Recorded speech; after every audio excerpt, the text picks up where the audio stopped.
Fala galera, tudo bem? Pera aí, deixa eu só ajeitar aqui a minha câmera para vocês conseguirem ver melhor. Acho que aqui tá bom, aqui dá pra vocês verem tudo certinho.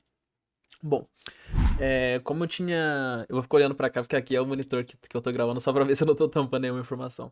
A gente vai estar abordando aqui a parte prática do vídeo de estruturas básicas de programação que eu fiz, né? Abordando a parte teórica. Então eu comentei lá no final do vídeo que eu faria a parte prática aqui, mostrando algumas coisas, né, como os tipos de variável, a declaração de variável, declaração de constante, os operadores, cálculos matemáticos. Então eu vou estar tentando mostrar rapidamente aqui na linguagem C para vocês tudo como que funciona numa linguagem real, né? Eu vou utilizar, como eu já comentei, né, a linguagem C por motivos eu acho que funciona melhor para quem está aprendendo, para entender melhor os conceitos. Como ela não é tão abstrata, assim, ela não a responsabilidade da gente é muito maior na questão de codificar, de deixar tudo certinho, porque ela é uma linguagem de alto nível, mas ela não é tão alto nível quanto uma linguagem Java, uma linguagem Python, um JavaScript. Então, que abstrai muitas coisas, né? Facilita muito o desenvolvimento, acelera muito. Aqui você tem que definir mais coisas, né? Prestar mais atenção nos detalhes. Eu acredito que esse fato de você prestar atenção nos detalhes te gera, né, um conhecimento ali muito forte, muito sólido nessa base. Então eu recomendo para quem estiver começando aprender um pouco ali, a parte de fundamentos, principalmente de programação em C. E depois você vai para uma outra linguagem que com certeza você vai aprender muito mais rápido quando você tem essa base bem fundamentada, ok? Então, bom, basicamente aqui, essa é a minha estrutura básica do programinha em C. Tem algumas bibliotecas que a gente importa. Seria a de entrada e saída de dados, a de booleano, porque o C ele não tem o tipo de dado booleano nativamente.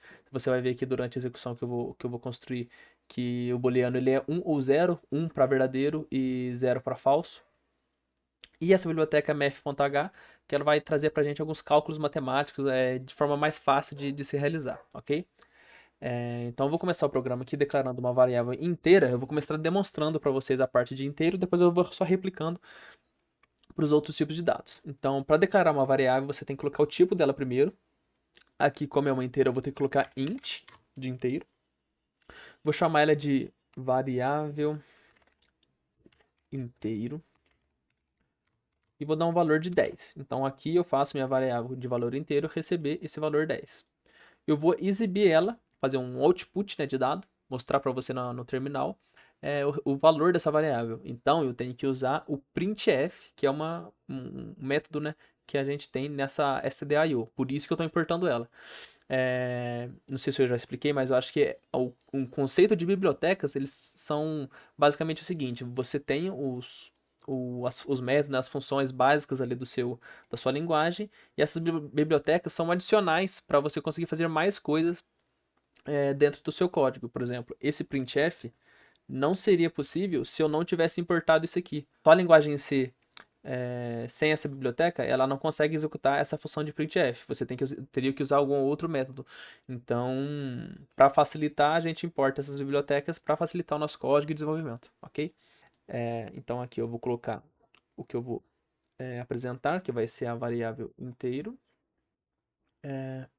valor da variável, valor da variável inteiro. E para mim exibir um valor de dado, eu tenho que colocar esse %d para quando for um valor inteiro. Quando são outros tipos, são outras letras que aparecem, eu já vou mostrar. Coloco ponto e vírgula, né? Aqui no C sempre a gente tem que colocar ponto e vírgula para indicar o final de linha. E vou também fazer uma leitura aqui. Vou fazer acho que só por causa do inteiro, para ficar mais fácil até da gente entender. Porque senão vai ter que ficar replicando muito código para os outros. Então eu vou dar o exemplo como inteiro, depois eu mostro só os tipos de dados mesmo, ok? Então, para fazer uma leitura, eu vou pedir para o usuário inserir um dado. Então, eu vou copiar aqui, vou colocar aqui, ó.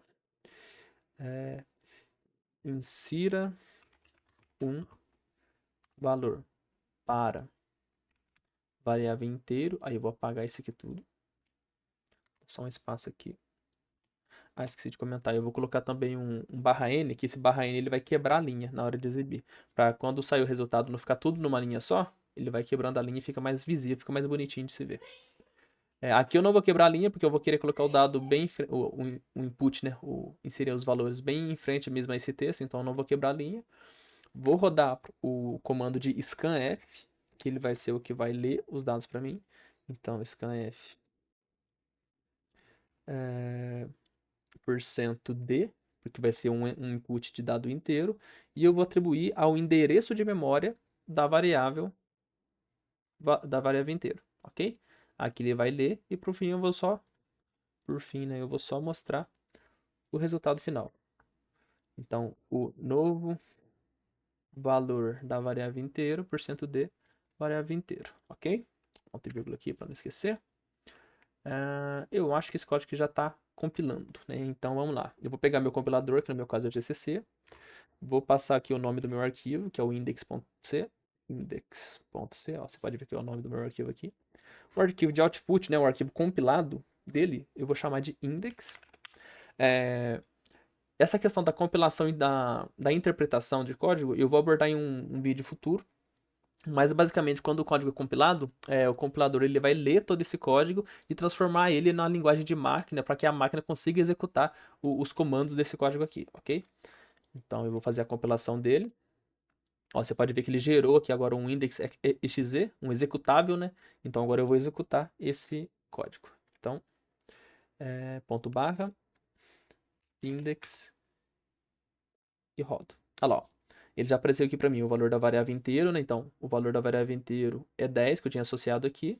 E agora ele está pedindo para mim inserir um valor. Eu vou mudar para 15. Mudei para 15, o novo valor da variável inteiro é 15. Correto? Então, basicamente é assim que funciona o input e output de dados aqui em C. E também já mostrei para vocês o que seria essa variável inteiro.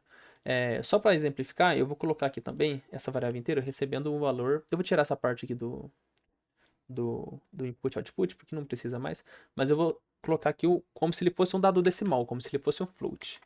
Então salvei, vou compilar novamente, você sempre precisa recompilar quando você atualiza o código, então gero nova compilação, executo.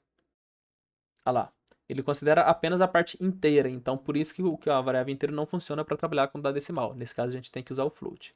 Então para isso eu vou copiar isso aqui, vou colocar aqui um comentário, quando você vê aqui na linguagem esse barra barra, geralmente ele vai ser para comentários, e comentários nada mais são do que você indicar pro compilador ali, para ele ignorar aquela linha.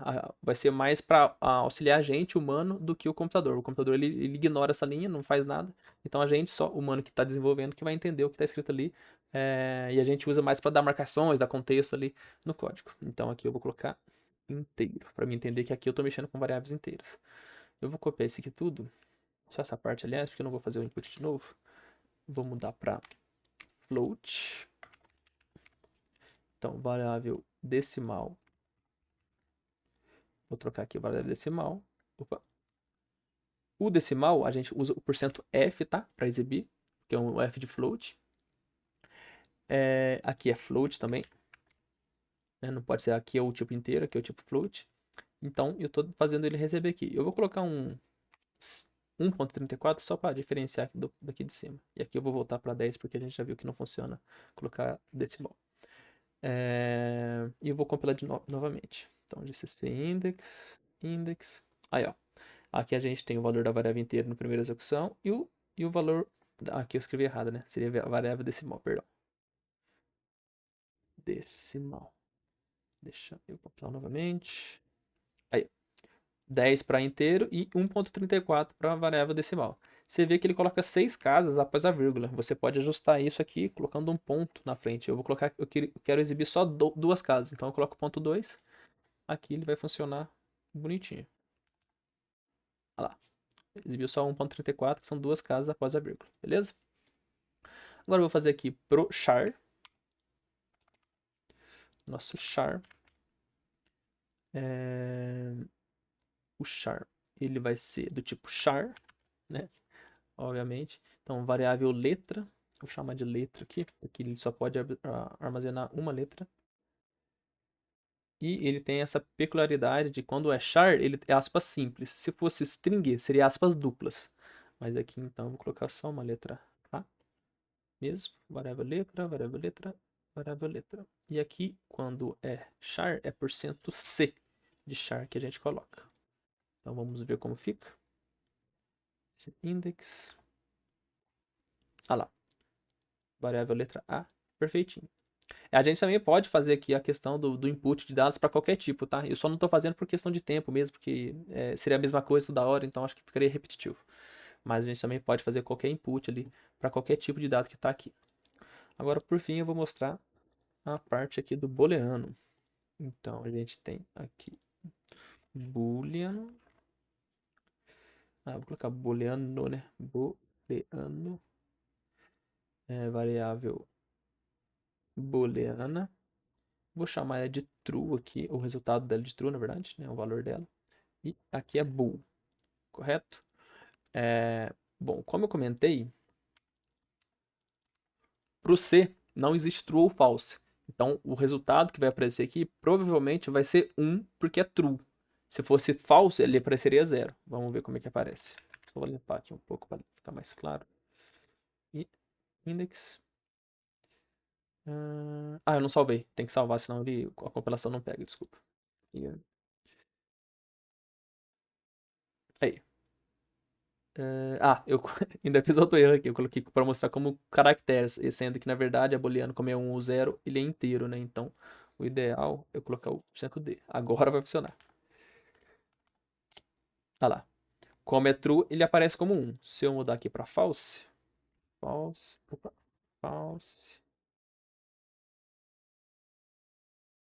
Olha lá, aparece 0. Então, aqui pro contexto do C, como a gente não tem nativamente o true ou false, vai ser 1 e 0. Beleza?